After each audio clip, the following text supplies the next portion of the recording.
And joining us now on the line from San Francisco, California, Jane McGonigal, a game designer and senior researcher with the Institute for the Future. Jane, how are you tonight? It's good to have you on TVO. Thanks, I'm glad to be here.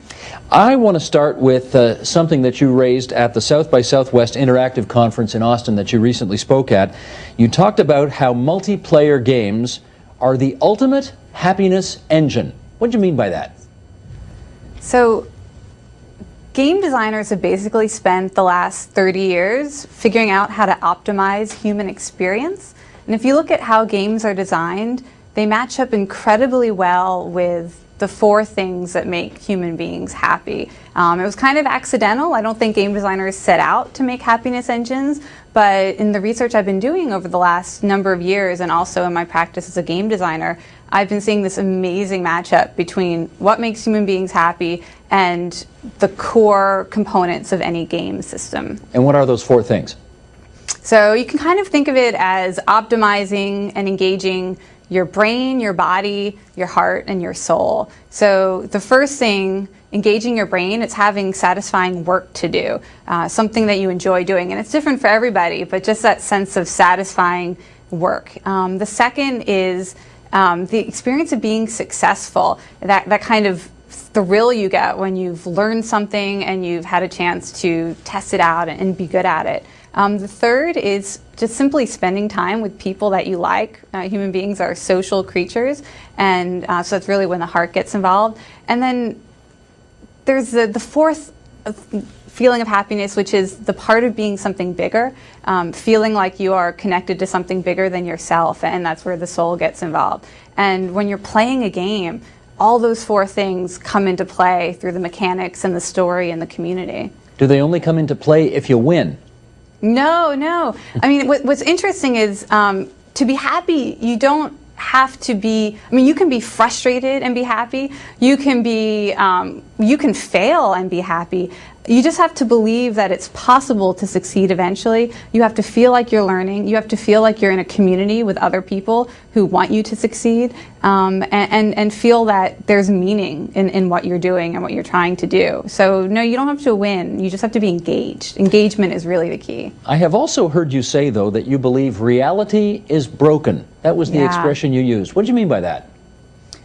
I think that the way that our work lives are designed, our family lives are designed, and our social lives are designed today is fundamentally broken compared to the way we know how to be productive and innovative and social in virtual worlds and in game environments. It just seems that the systems are better designed in game environments and in virtual worlds than they are in the real world. Well, let me follow up on that, because I take your point about the 4 things and how gaming can, in some respects, bring you the greatest happiness in life as those 4 things line up. But a lot of people would also say, you know, so many of these games are played by yourself in a solitary setting, away from, you know, other people, and therefore it alienates you further from society as opposed to bringing you closer to society. Is there a paradox there? Yeah, well, I mean, it's amazing to hear you say that, because I do think it's a widespread belief that gaming is a fundamentally solitary experience in front of a screen. But it's not. The game community has changed. The game culture has changed.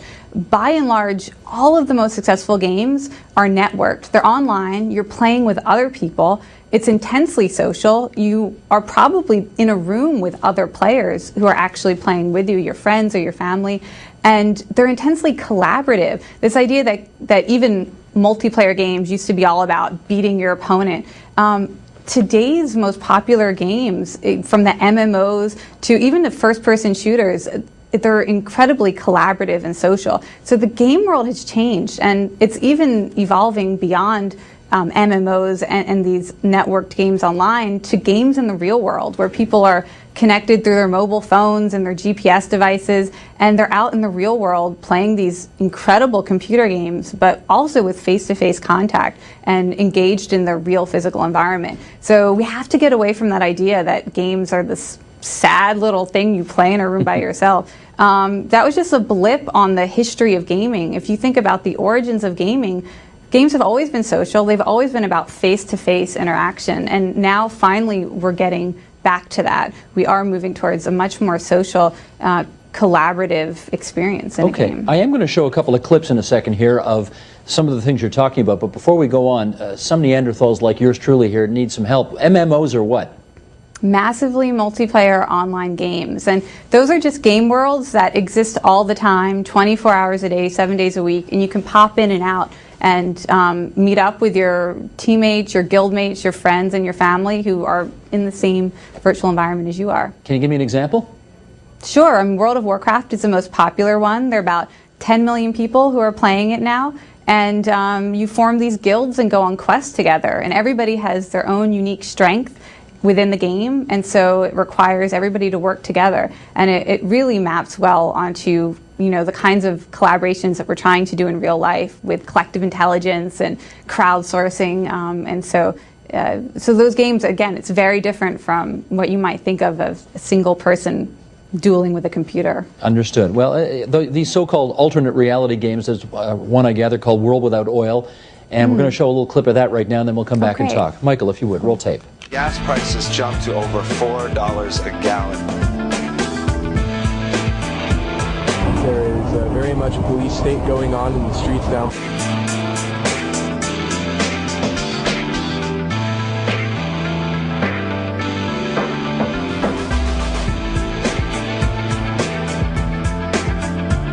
One way or the other, we're all in this together. This is our local farmers market. This is the jinx.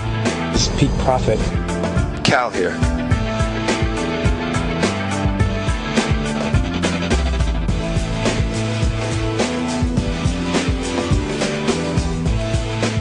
Now, I guess for 7 or 8 years you've been designing these alternate reality games, and start by telling us, what do you look for when you're creating a new alternate reality game? Sure. Well, I mean, alternate reality games are different from typical computer games where in a typical game, you're in a simulated environment. You have an avatar that's like a graphical version of yourself. In an alternate reality game, you're playing yourself. And the game asks you to work with other people from all over the world online to solve a problem or a mystery. So when I start to design an alternate reality game, I look for a problem or a mystery that I think would be best tackled by having thousands or hundreds of thousands of people join forces to try and solve it. And World Without Oil is a great example. We were imagining a global oil shortage, which is something that is hard to tackle that problem on your own. So it was a great topic for an alternate reality game.